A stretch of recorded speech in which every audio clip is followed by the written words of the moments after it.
So yes, it looks like we're getting some big updates to mob density. We're going to be talking today about Diablo 4 and Season 1, the release date. When is it going to actually be revealed to us? And yes, a Season 1 live stream will be happening. All signs are pointing towards next week, by the way. More details on that. And we got to talk about BlizzCon as well, because Diablo is going to have a big presence there. And the devs show off the ultimate Thorn build for the Necromancer. You're going to want to definitely see this one, and more tips and tricks to help you survive Sanctuary in the endgame. But yeah, check this out right here. So you're probably wondering what gaming monitor I play Diablo 4 on. You've got to check this one out. This is the new 4K OLED HDRi Gaming Monitor by BenQ called the EX480UZ.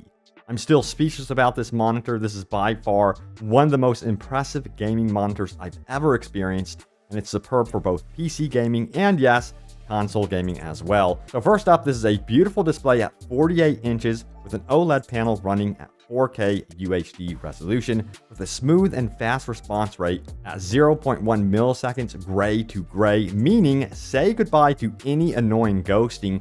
And don't forget about the 120 Hz refresh rate paired with the AMD FreeSync Premium to ensure the smoothest of gameplay. The fidelity here is just unmatched. So join me right now, experience your PC and console gaming like never before with BenQ's EX480UZ, the ultimate 4K OLED HDR gaming monitor. Click that link in the description below to check it out. But the BenQ EX480UZ also comes with HDRi technology, which truly captures the depth of color, whether you're playing your favorite game or watching a 4K movie. There is a setting here for each experience that will absolutely make the screen pop with vivid color. So for example, you could choose Game HDRi if you're playing Diablo 4, and also save all of your preferred Game HDRi settings for easy access. So if you want your game more vibrant, tune up the color vibrant setting to make it pop, or tone it back to make it look more realistic. The flexibility is amazing. And whether it's an FPS game, your favorite RPG, or an open world game like Diablo 4, there's a perfect color setting here for you. But yeah, none of this matters if your monitor has an ugly glare. Well, get this, BenQ has developed this monitor with an anti-glare technology, ensuring you won't have any annoying distractions when playing. So join me right now and experience your PC and console gaming like never before with BenQ's EX480UZ, the ultimate 4K OLED HDRi gaming monitor. Click that link in the description below to check it out. All right, so I say we start with the official reply straight from the dev team, so check it out right here. We have Chris, who says this: with the first big patch out of the way and Season 1 starting soon, when can we expect another dev update or campfire chat? Next one needs more campfire. Rod Ferguson can be in charge of the s'mores. And we got a reply here, of course, from Adam Fletcher, who says more news on that later this week. But wait a second, there's even more replies from the dev team about the Season 1 release date, when that would actually be announced. So check it out right here. We have this one right here. You guys need to announce when will Season 1 start so people can plan their vacation leaves. Hell yes, of course. Now, Rod Ferguson says announcing next week. So it's very likely we will be getting several different types of announcements. First and foremost, it seems like later this week, they will be announcing when the actual live stream would be happening, which I think the live stream would be taking place early July, which would be next week. And then during that time, we would be finding out the Season 1 release date, which right now we do know the release date window is going to be mid-July through late July. So that's all we know, but it seems like they have an exact release date planned.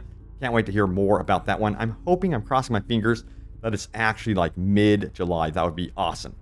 All right, so we also got to talk about those mob density changes coming up here. Yes, they are coming up very soon. In fact, they're going to be happening during Season 1. So check this out. This was on the blog post. Some of you may have missed this one right here. So it goes on to say this right here. It says, developers note, we are currently working on increasing the monster and elite density of in-game content and plan to introduce this change early in Season 1. I think this will get a lot of people excited for Season 1, and I think a lot of people will actually come back to the game if in fact they are currently taking a break, because that's one thing that we always wanted, was an increase in mob density. Now, when they speak about the in-game, in particular, I think this change would happen to Nightmare Dungeons, because they're pushing Nightmare Dungeons on us more and more. Now, with that being said, I hope that they further enhance the Nightmare Dungeons, give us more options on what we can experience within those nightmare dungeons, that would be really, really cool. But what's here and what is actually happening with the updates for Diablo 4 are actually really, really good. Now, we got to talk about further balance changes that are coming up as well. Check it out right here. It goes on to say the following.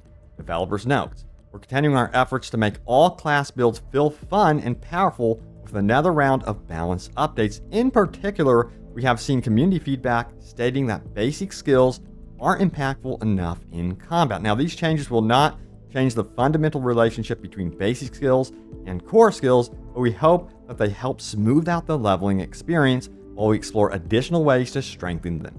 And we are also increasing the power of some skills that players feel are lagging behind their peers. As we look forward to future updates, we're monitoring other heavily discussed topics such as minion survivability and build parity.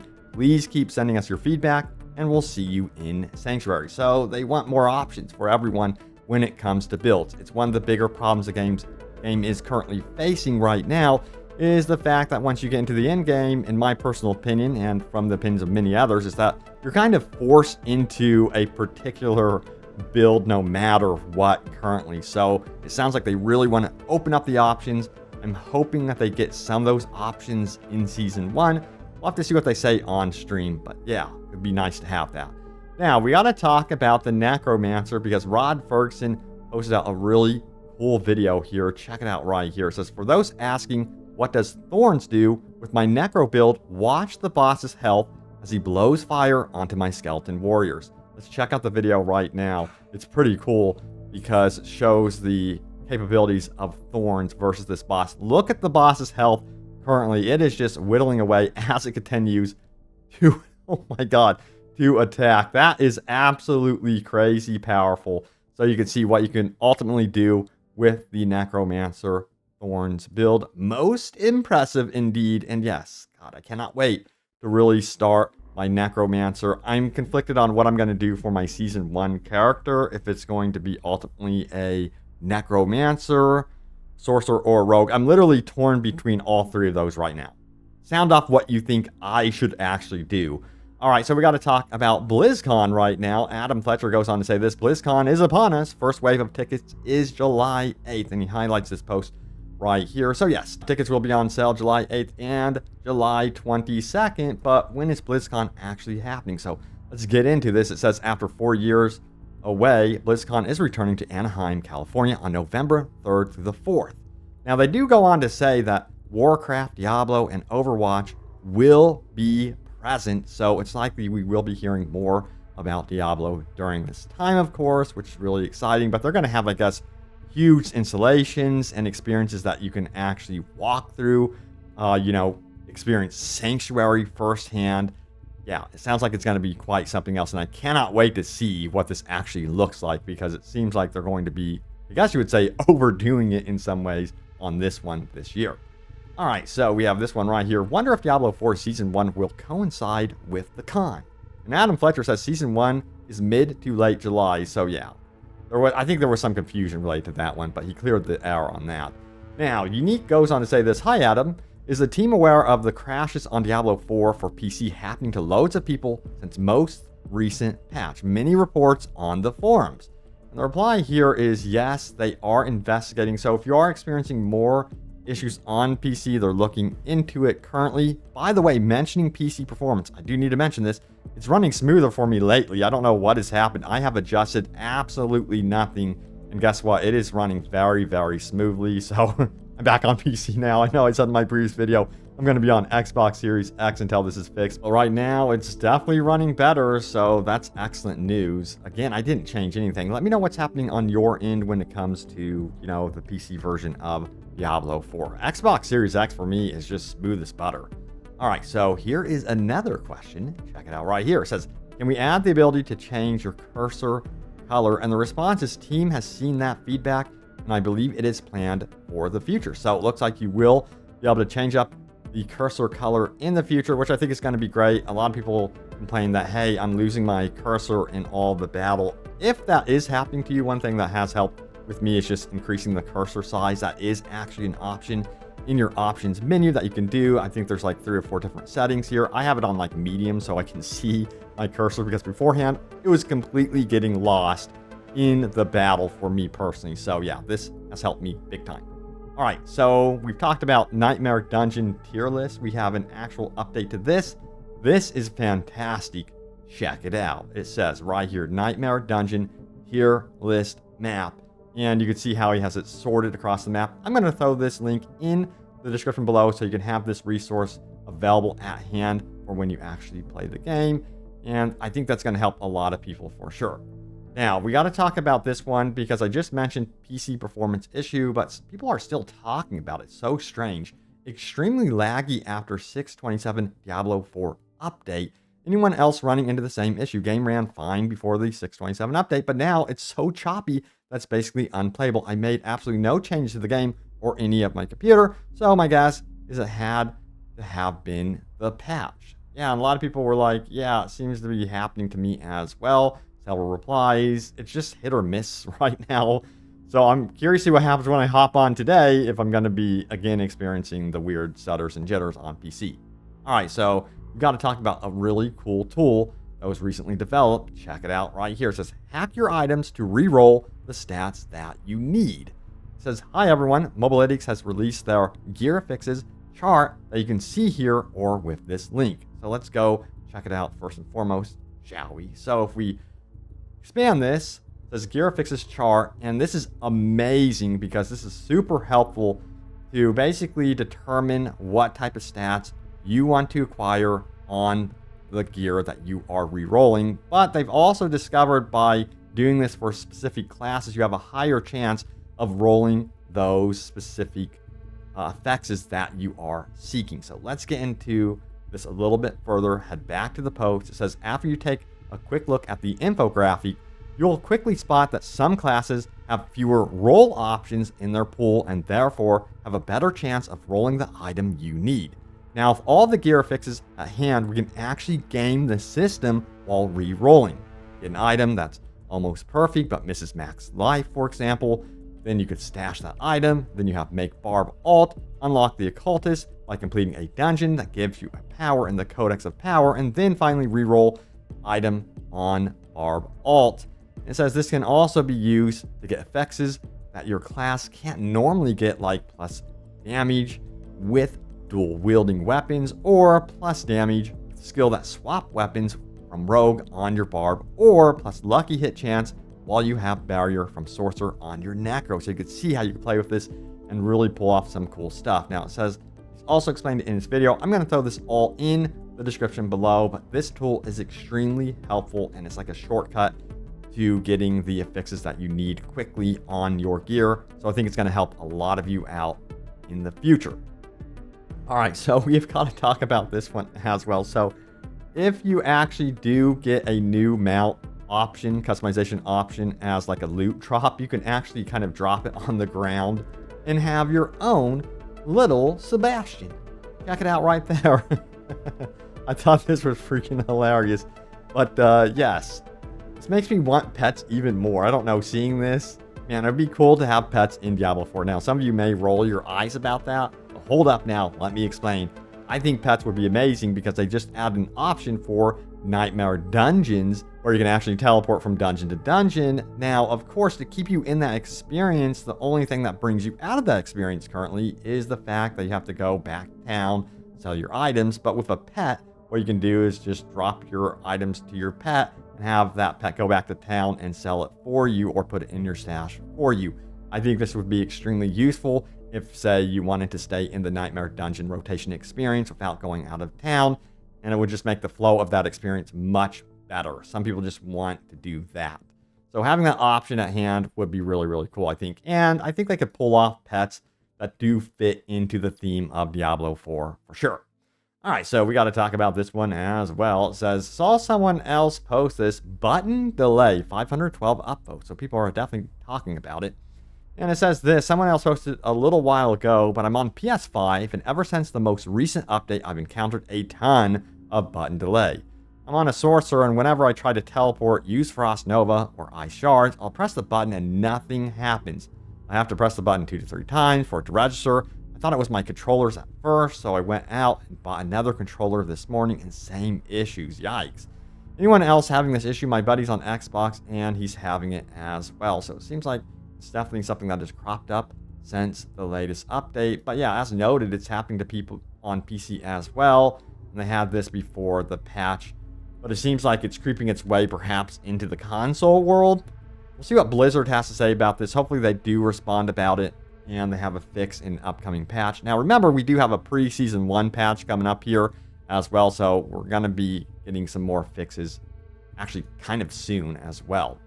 Alright, so someone asked this key question: what in the world is the point of clans? I don't understand why they're in the game. They don't add much to the game, or just friendless 2.0. There's nothing you can do with it. There's no incentive to join one except for faster grouping maybe, but the normal friendless does this just fine. For a game that is supposed to be a semi-MMO and forces always online, the social aspects, but especially clans, are extremely lackluster. Now, even Rod Ferguson said in an interview that the game will focus on connecting people and building communities. So far, the only communities are third-party Discord servers.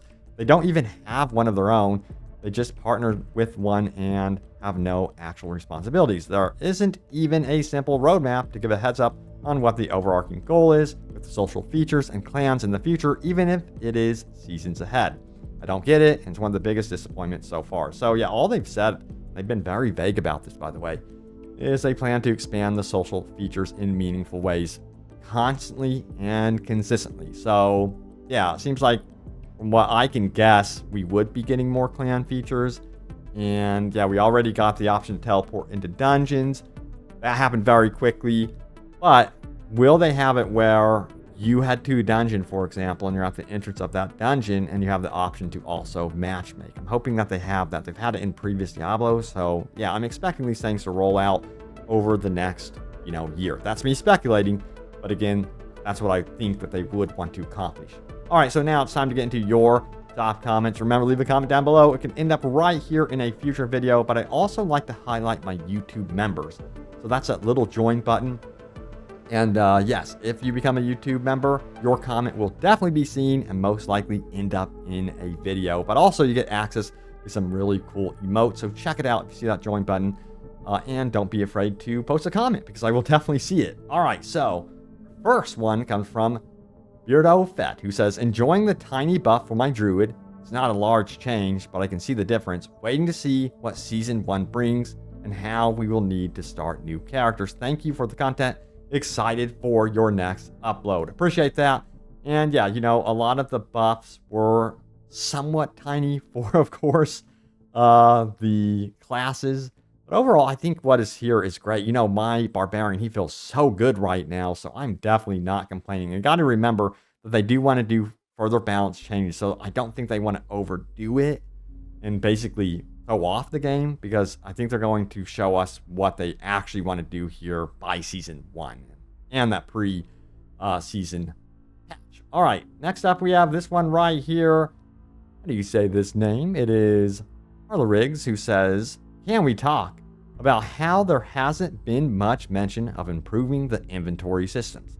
I am no longer grabbing gems or anything below yellow, too much running back and forth to clear bags. Maybe I'm overthinking it and being lazy. Also, the map interface, no local map or overlay, so I have to get to a safe area to look at the map because the only map view I have is basically an aerial view of my screen. Love the work you put into keeping us up to date on all these changes. Also, have you discussed why you changed to spin to win Diablo 4 his life? Yeah, I wanted to try the whirlwind build. I kept saying that I wasn't going to do it, but Rend was not cutting it in the in-game whatsoever at all for me. But I am having a blast with the whirlwind. I gotta say, it is a ton of fun. At first, I was like, this looks kind of ridiculous, but man, it just feels good. Like the actual gameplay behind it feels so good with what you can actually do. But back onto your comment here about improving the inventory system, that definitely needs to be improved on so many levels. For example, seeing the glyphs in your inventory. They don't give feedback, exact direct feedback as to what you're looking at. Same thing with aspects. Then also, it's another reason why I would like to see pets introduced. You spoke about stash, and you constantly have to manage your stash. Well, imagine that being kind of like explored through having a pet where you can just offload it to your pet and not really worry. Your pet just sells everything for you and you're just on your way. That sort of system, I think, would be extremely helpful in the future. The pet would actually have a purpose. You know what I mean? It's not just like a cosmetic item. But then again, I think the business people over at, Activision Blizzard would be like, oh yeah, let's do pets. You can just like put those in the store. Oh my God. So I honestly think that's going to happen in the future. Not saying that I'm for that, putting pets in the store, but you know how, they think about this sort of stuff. All right, let's get into your top comments from our most recent video, which is this one. Devs just confirmed it. Big World Tier 4 updates and pre-Season 1 patch. So check out the video if you missed it. Some really cool new World Tier 4 changes coming to Ancestral weapon drops and that sort of thing. But yeah, let's get into it, shall we? So we have Jay-Z for Daisy, who says this: I'm not the biggest fan of Blizzard or Activision for that matter, but this patch was a massive win for the player base. The devs definitely deserve some gratitude for this. They're actually making the game better by fixing small things that make all the difference. Hopefully this will continue for the lifetime of Diablo 4, because I'm highly addicted to this game right now. Yeah, that's gonna be the challenge. You have games that start off very good. Let's see, I'm just gonna say, let's see how greedy the top execs, top corporation type people get about this one. They might want to throw a lot more monetization options into this game. That's the biggest fear right now, currently, but we'll see if they stay on track. I really hope they do. So far, they've done such a good job with it. It's just things I think of that worry me, Diablo Immortal being on the fringe. They might be tempted to throw some things in there in terms of monetization and test the waters. See how we all react. We must hold our ground. You know what I mean? All right. Next up, we have this one right here from Bobo Jenkins, who says, some changes I'd like to see that I don't believe I've seen anyone mention would be when re-rolling gear, be able to see the options that a stat can re-roll to, similar to Diablo 3 Mystique, so I'm not wasting gold and resources for a stat that isn't available on said piece of gear. Additionally, a statistics page similar to Diablo 3 as well, gold earned, time played per class, and total time played, dungeons completed, stuff like that would be neat to track. Yeah, absolutely. All the stuff that should be in the game currently, but hopefully they do get it into the game. Now, when it comes to the leaderboards, they did say that it is going to be happening, and they hope to get that in the game. I believe it was by Season 3. I'm just going to say that just in case. Even if they said Season 2, I would expect Season 3 at the earliest. Again, things can be delayed. They just said it on a whim during a live stream. So yeah, leaderboards seem to be happening later down the road. But yeah, again, they're listening. They're definitely interested in adding stuff. They're not saying, oh God, we're not doing leaderboards at all. If they were doing that sort of thing, I would be extremely worried. But they definitely are not. They keep adding the features, the most highly requested features that we want very, very quickly. But yeah, thank you all so much for watching. Stay tuned for more Diablo 4 news and updates. As always, I have you guys covered. And I will see you all next time. Take care.